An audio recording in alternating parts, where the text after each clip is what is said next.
Good afternoon, everybody. Welcome back to the last session of today. Right now, Jeff will be running us through his successful launch of inaugural Swiss franc bond during the pandemic. Jeff is the Vice President and Corporate Treasurer at Fairing, and well, please take it away, Jeff. Okay, great. Thank you very much. Just have a presentation here. I will try to share. Tim, if you can just let me know if you can see it. Somebody let me know if you can't see it. So good afternoon, everyone, and thanks for joining. As mentioned, I'm Jeff McConaughey. I'm the Treasurer of Fairing Pharmaceuticals, and going to talk a little bit today about what we went through last year when we decided to launch our first ever public bond in the Swiss market at the beginning of the pandemic. So maybe just oh, that's right. Now that we disclose public information, I have to put up disclaimers. I won't go through this in any detail. Maybe just first talk a little bit about Fairing. It's a Fairing Pharmaceuticals pharmaceutical company. We operate, or we have medicines in a few different therapeutic areas, but the largest one being reproductive medicine. And that's really focused on fertility treatments. So we try to help families have babies. It's a private company. It was formed just over 70 years ago by the parents of the current owner. And we're a mid-sized pharma, so we're around 2 billion euro in revenue, a little bit higher than that in 2019, a little lower than that in 2020. But we have a wide footprint. We operate in over 55 countries around the world. So that's a little bit on the background of the company. And then, just to give a little bit of background as to, how we got to the launching the bond. The company itself is, as a private company, it's been very conservatively managed from a financial standpoint. Low leverage, often more cash than debt. And it's been fortunate enough to grow organically and be able to fund most of its growth internally. However, there have been some investments along the way that have required debt, but we've always, as a private company, really focused on private markets. So the various bank lending market products that they offer. And there was a U.S. private placement that was issued 10 years ago that matures later this month. But that's probably going to change. So there are a few products in our pipeline that we're expecting to be approved in the near future that require a lot more investments up front in order to commercialize. And so we knew this was coming in 2019, and we started working on a financing plan of putting together financing to meet our needs over the next 5 years. And I actually presented that plan to the audit committee on March 11th of last year, which I think is the day that the World Health Organization declared COVID as a pandemic. So that kind of changed things instantly. So what did the pandemic mean for Fairing? Well, it meant that our financing plan, largely, planned through bank financing, was dead. Of course, as probably most of you know, the only type of financing discussions you could have with the banks last year was short-term emergency COVID financing. But also as well, from a business standpoint, Fairing was impacted by COVID as well. Yes, we are a pharma company, but a lot of our treatments are optional. And, we saw in April and May of last year, most fertility clinics, at least in the Western world, were closing, the United States, UK, France. And so this had this impacted our sales. And of course, a year ago, we didn't know in April and May when they were closing, we saw a substantial drop in our revenue, and we didn't know how long or how deep that we would be affected by this. So I'm sure, like most other companies, we did what was necessary to try to secure our short-term liquidity position. We took on a number of cash protection initiatives led by the CFO function, and we also increased the accordion. We exercised the accordion on our revolving credit facility. But with that extra short-term pressure and uncertainty related to COVID, and as well, we still had the medium-term financing. The drugs were still going through clinical trials and going through the approval process. And given the uncertainty of how long this would happen, when markets would open again, we thought it would be best to try to secure our financing sooner rather than later. So we started to put together a new plan. So that was most of. So April of last year, most of that was spent just researching basically every capital market that first of all was open and that would be available to Ferring. So we looked at many different options around the world. And it quickly became apparent that, of those options, the Swiss bond market was the front runner.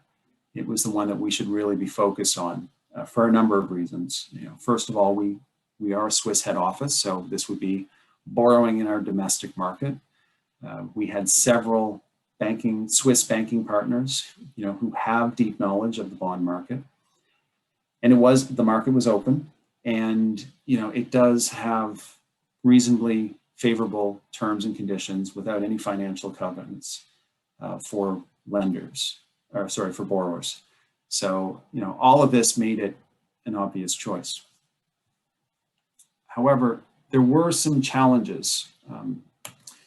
The first one being that to issue a bond in the Swiss market, you are required to release your annual financial statements, publish them on your company's website every year.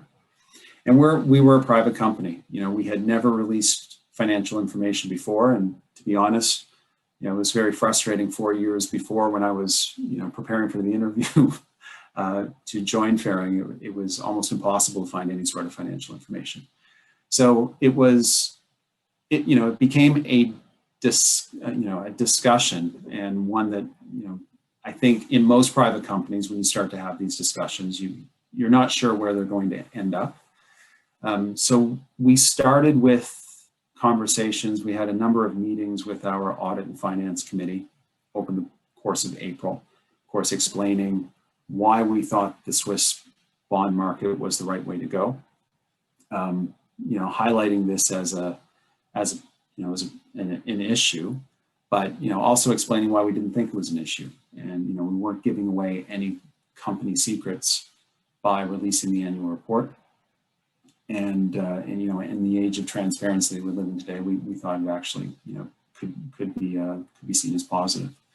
The audit committee got on board quite quickly. As I was having those discussions with them, my boss, the CFO, of course, was having ongoing discussions with the owner and the chairman.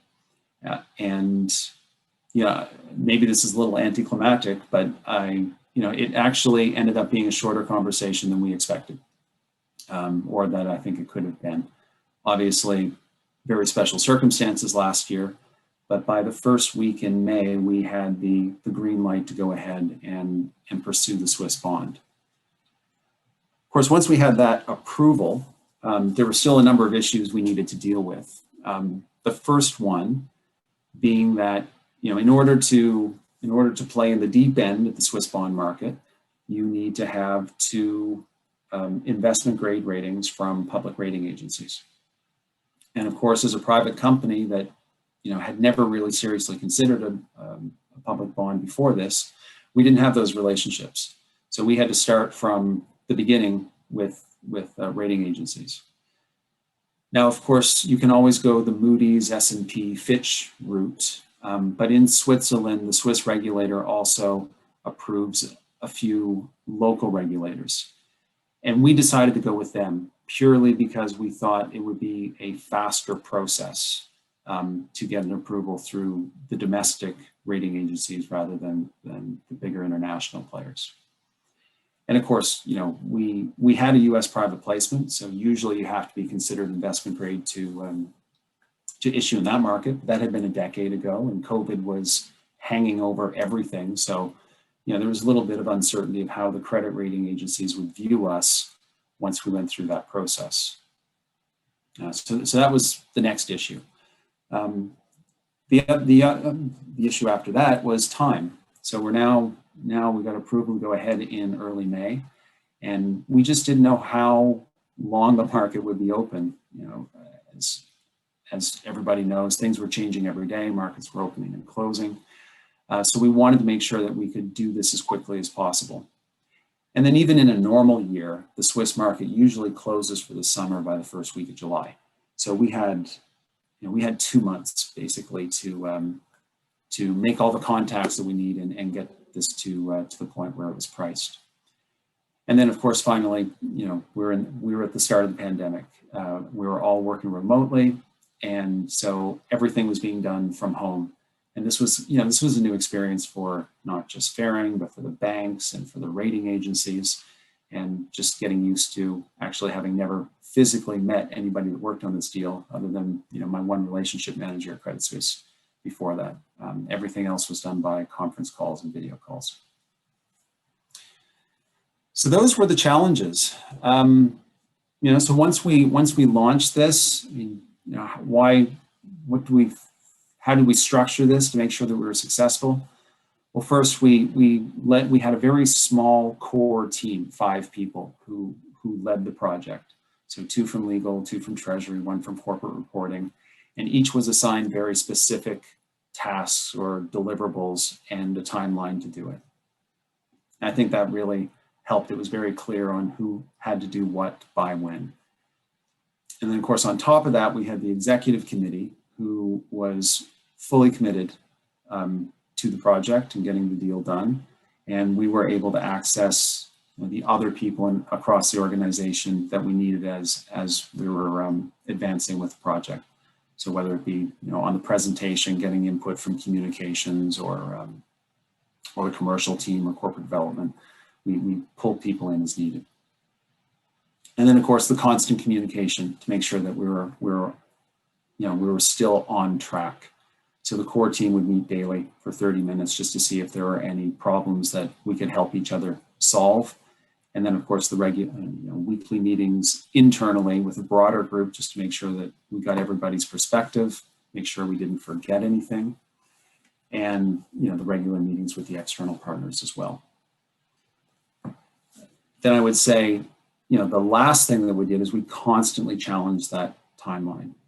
Given the uncertainty of whether things would continue, whether things would stay open, whenever we saw an opportunity to change the timeline, we did.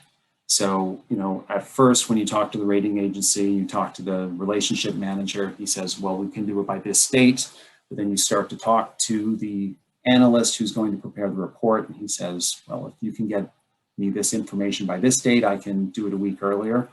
That's when we pulled in, made sure that we could do it earlier and pulled in the people across the organization that we needed in order to help with that.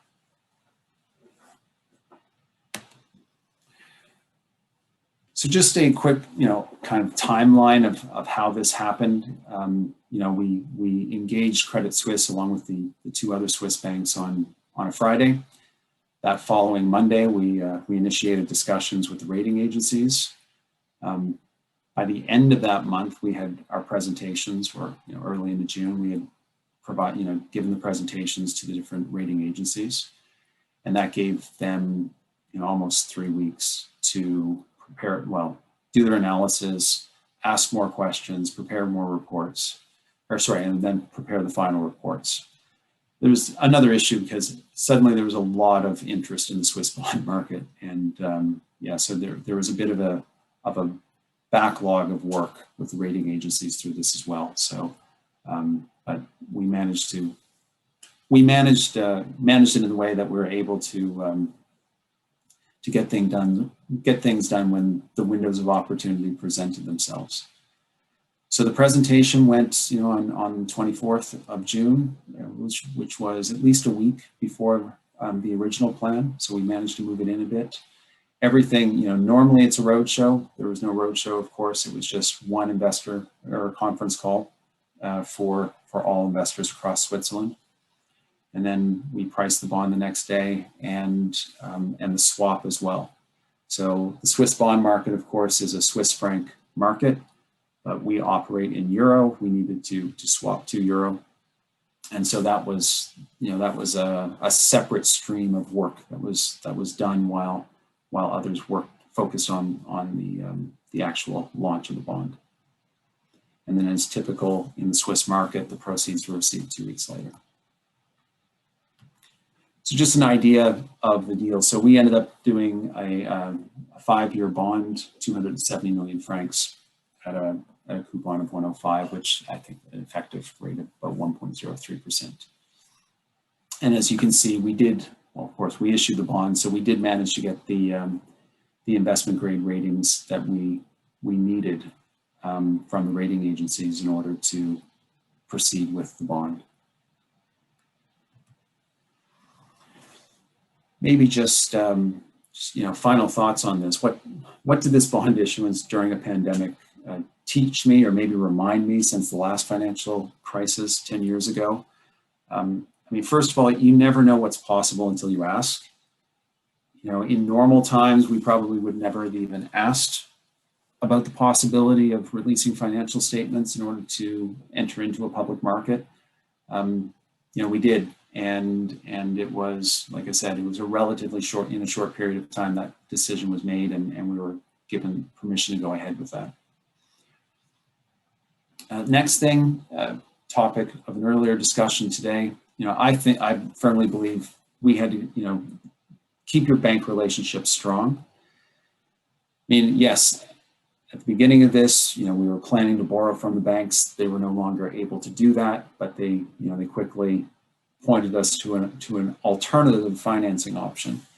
I didn't mention this earlier, but one thing that we were doing is working with our banks, because we have a revolving credit facility. It has financial covenants in it. Now, and the Swiss bond does not, but it's got cross default. It's got a cross default covenant. So if you have a problem in your revolver, you suddenly have a problem in your public bond. So we were working with our banks as we're trying to issue the bond to make sure that we had some relief on our covenants, because we didn't want to issue the bond and immediately have an issue. Because again, because we were impacted by COVID, we didn't know how long it would last. We were running scenarios where there could possibly be a covenant breach. So just working with our banks to make sure that that wasn't going to be a problem in the near term, and buy ourselves some time to manage that if it happened. Fortunately, it never did. But it was that just planning for all scenarios to make sure that we were mitigating any risks. Start planning for the next crisis today. I mean, the one thing I did do when I joined Faring was check to see if we had ISDAs in place with enough of our banks, which we did. And that allowed us to at least have the capacity and the pricing tension, enough capacity in players to put pricing tension on the swap as well when we swapped it. If we didn't have that ISDA in place, it would have either delayed or added some risk until we got that in place. And in hindsight, do I wish I'd talked to a rating agency in Switzerland, before April of last year? Yeah, probably that would have made things go a little better, a little smoothly as well. So, I mean, I think all of us are aware of some of the shortcomings in our treasury groups as a result of what happened last year. And so, I would just remind us to think, try to think of some of the other things that might come up and at least educate yourself on them before we're in the next one. And then just finally, it's really quite something how much you can accomplish in a short period of time with a motivated team. The 5 team members were very motivated. We had, I think, and across the organization too, there was a lot of positive enthusiasm about this. First, we knew we needed it, from a financing standpoint, but it was new. We were dipping our toe into the public markets. We were taking Faring, a little more in the public eye, a little more to the evolution, the evolution of the company, the maturity of the company, at least from a financing standpoint, and that got a lot of people excited. And so it was just, even though it was stressful and there was a lot of work in a short period of time, we kept it light, had a lot of fun doing it. So that is a relatively short presentation on my experience in issuing our bond last year. I wanted to leave time for some questions. So please feel free. I see that I have one. Shall I help you, Jeff, with any questions that come in? Maybe Yeah. so that you can focus on the answers and I can do the questions. So the one question that comes in from Stuart is that, and now that you've accomplished this during the pandemic, and how will it impact your approach going forward? I love the Swiss bond market. So it was, so in terms of our approach going forward, I think once you open up that door to another source of financing, and everybody's comfortable with it now. I think, going forward, this will be, as long as there's still capacity for us to borrow here, that would be, if I needed to borrow tomorrow, it would be again in the market. Of course, the second one will be easier. The pricing will be better as well, because you'll be a second time issuer in the market. And it does make you start thinking about what other markets you might be open to. But for the time being, at least in the short term, there should be enough capacity here to satisfy what we need to do. And it does take pressure off that traditional banking market when it's stressed. The other question that came in is if you could give a bit more detail about how the project team worked to reach the goal of this project. A little more detail. Sure, well, I'll try, and then tell me if I don't answer the question sufficiently. How do we work to reach the goal? So, I mean, specifically, basically we needed to set up, there was the contact with the rating agency and then preparing the presentation and educating the executives to some extent on how to tell the story for a rating, to a rating agency. So we had somebody who was specifically, working on the presentation, pulling people in as needed to help complete that and answer all the financial and technical questions. And then I was working a little bit more with on just helping how we shape that story. Leaving the legal team to prepare the loan documents itself and the prospectus. And then Treasury, we really manage the relationship with the banks, and we also, and then dealing with the banks on the subsequent covenant issues and the swap as well. So it was, people were asked to join, and they did. Everybody was, we needed them, but they also happily volunteered for it. So how do we reach the goal? Those were kind of what needed to be done and how the work was assigned.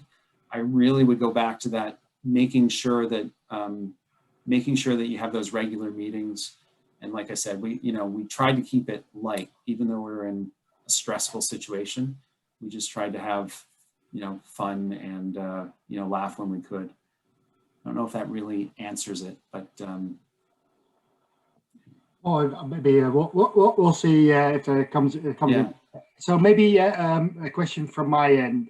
Did you have a plan B? So just in case. After that? No. End of June came and things did go a different direction. Did you have a plan B? Well, the short answer is no, because once we went, the Swiss bond was plan B, first of all, after the bank funding fell apart. And we were so focused on getting it done that there wasn't really, I didn't spend a lot of time thinking about plan B. Plan B would happen if and when plan A didn't go into place. So, we did have kind of, I did know what plan B and plan C would be from my, researching a different markets, but we didn't dwell on it once we launched the bond program. And another question from my end on that rating process. So obviously, your shareholder, your owner did not kind of publicize annual reports prior to that point, and at least not for the public in that sense. So how did you convince your your main stakeholder there to go from one end of the spectrum and not kind of releasing any information to basically full disclosure. Yeah, understood. Well, I think first of all, a pandemic provides a lot of motivation to look at things differently, especially, like I said, I mean, our year ended up being, quite good, but there was a lot of uncertainty in Q2 of last year. But I think it was really just explaining, and demonstrating that, or asking, what do we think we're actually giving up by making this information public?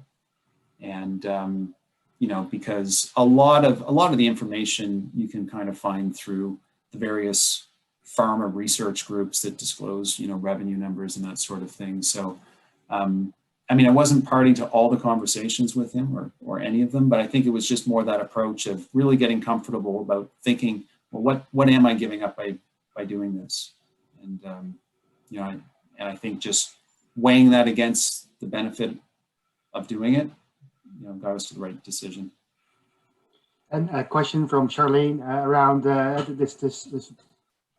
this rating process. What changes in your organization did this imply? Yes, it's a great question. Statements and yeah. So I mean, we were already preparing an annual report. So that was already there. Although I think we had to give a little more thought what went into it. Or the auditors want to charge you a little more because now they don't just audit you; they really audit you when you become a public interest entity. Sorry, I'm a former accountant, so I like to take shots anyway. So I think that's one thing that you have to realize is that when you go from private to being a public interest entity, there are parties that support you that now see you as a higher risk. So there's a little more work to be done, whether it be insurance or audit or different things. So it's but from now on the legal side, we have to think a little bit more about what information needs to be disclosed, what's material information from as a Swiss issuer. So we have a little bit more of a framework around that to discuss that regularly. And then, I mean, really, the other thing is now I'm, corporate treasurer, head of investor relations. So, but seriously, so it was also just from a structure standpoint, you need to make sure that you have the the bondholder relations section on the website, the appropriate email address, that sort of thing, where questions can come in, that sort of thing. So not because we had a lot of that in place already, it wasn't a big shift. It's just more making sure that Treasury covers off the relations side of the bond. And just making sure that we're aware that putting more things in our calendar to make sure that we disclose when we need to. Yeah, and but obviously, because there's an element that is related to that rating process, and then there's probably an element that is related to the fact that you have an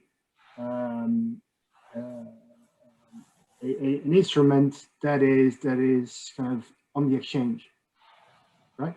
Or is it not an exchange traded instrument? It is exchange traded, but I mean, at least in Switzerland, there's not a lot of.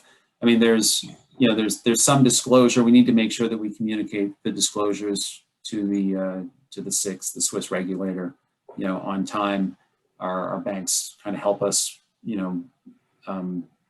manage those things, and then now there's an ongoing discussion with rating agencies. Which Treasury again takes the lead on that one. So there's being open to questions to the investors, also handling the annual update and the questions with the rating agencies, and then so it's just more. There are more people to talk to on a more regular basis. And maybe last from my end, and then obviously if there's more questions coming in, we can obviously share as well. But in your view, is there an impact of having that local rating agency on your issuance on the constituents? Good question. I don't know. I really don't know. I mean, I don't know how much that impacted things, or positively or negatively. I know from having gone through the review process with Swiss rating agencies, and having done it with, the international ones in previous companies, it's still the same sort of process, same sort of questions get asked. But I don't actually know if it would have impacted, if it was better to use local versus international for this market. I tend to think it wouldn't have mattered one way or the other. Clear. Well, I think thank you, Jeff, for your views on your inaugural Swiss franc bond issuance. Great. Well, thank you. Thanks for having me. Much appreciated. I think we've gone through all the questions that the audience and I and myself had on your issuance, and a very nice view of what you've done in this last year, and the process you've gone through to make this happen for Ferring. Yeah. Great. Well, thank you. Thanks for the chance to share. And if there are any other questions, people can reach out to me after the conference. Great. Great. Well, thank you. It's up to me to for the closing remarks for the session today. I want to thank all the different speakers today for their contribution to this lively event. Felix, Britta, Marcus, Christian, and Kevin in the first session. George and Martin in the session. After that, around the refocusing of risk management, the participants in the round tables, and last but not least, of course, Jeff on his inaugural bond issuance last year during the COVID pandemic. I think it was a very lively